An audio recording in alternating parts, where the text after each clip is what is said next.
കേട്ടാ.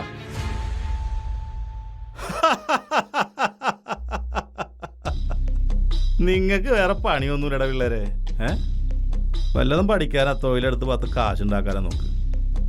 അതോ ചില്ലറ വല്ലതും തടയണ്ട? ഉണ്ടെങ്കിൽ എന്നെ കൂടി വിളിക്കണോട്ടാ, ഞാനും കൂടി വരാട്ടാ. എൻ്റെ മക്കളെ, കോടിക്കണക്കിന് രൂപയാണോ പൊളിച്ചുകൊണ്ടെങ്കിൽ ആര് കൊടുക്കും? തമിഴ്നാട് കൊടുക്കും? അതോ കേരളം കൊടുക്കും? അതോ ഇതൊക്കെ പറഞ്ഞു നടക്കുന്നത് നിങ്ങൾ കൊടുക്കും? ഇല്ലല്ല.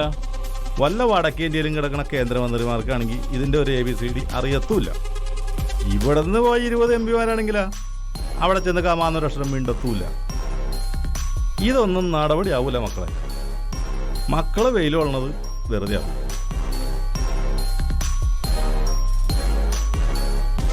അപ്പോൾ മക്കൾ ചെല്ലി. ഓക്കെ, എനിക്ക് വേറെ പണിയുണ്ട്. ഓക്കെ, പിന്നെ ഈ നടത്തം നിങ്ങൾ വല്ല രാഷ്ട്രീയ പാർട്ടിക്കും വേണ്ടി നടന്നിരുന്നെങ്കിൽ വല്ല MP MLA പഞ്ചായത്ത് മെമ്പറെങ്കിലായി.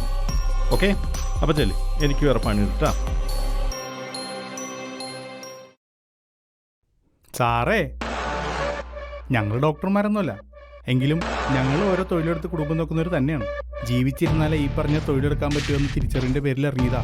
ഇനി ഇതിൻ്റെ പേരിൽ കയ്യിൽ നിന്ന് പോകണമല്ലാണ്ട് ഇങ്ങോട്ടൊന്നും കിട്ടണമില്ല, ഞങ്ങളൊട്ട് പ്രതീക്ഷിച്ചിട്ടുമില്ല. പിന്നെ 18-ലെ വെള്ളപ്പൊക്കത്തിന് ഞങ്ങൾ കുറെ കണ്ടതാണ്. ഇമ്മിണി കാശുള്ളവന്മാരുടെയൊക്കെ ഒരു അവസ്ഥ. കോരിച്ചൊരിയണ മഴയും നനഞ്ഞേ വട്ടച്ചെമ്പിലും വാഴച്ചങ്ങടത്തിലായിട്ടെ 100 കണക്കിന് ആൾക്കാരെയാണ് ഞങ്ങൾ രക്ഷപ്പെടുത്തിയത്. അതിൽ സാറി പറഞ്ഞ പെട്ടി നിറച്ച് കാശുള്ളവന്മാരുണ്ടായിരുന്നു, സാറടക്കം. കരയിൽ കാലുകുത്തി ജീവൻ തിരിച്ചിട്ടിന്നായപ്പോൾ 500 രൂപയുടെ നോട്ടെടുത്ത് നീട്ടിയ സാറുമാരുണ്ട് ഈ നാട്ടിൽ.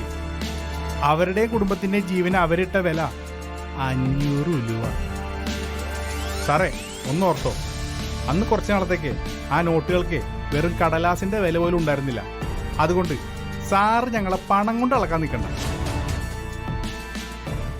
സാറേ, MLA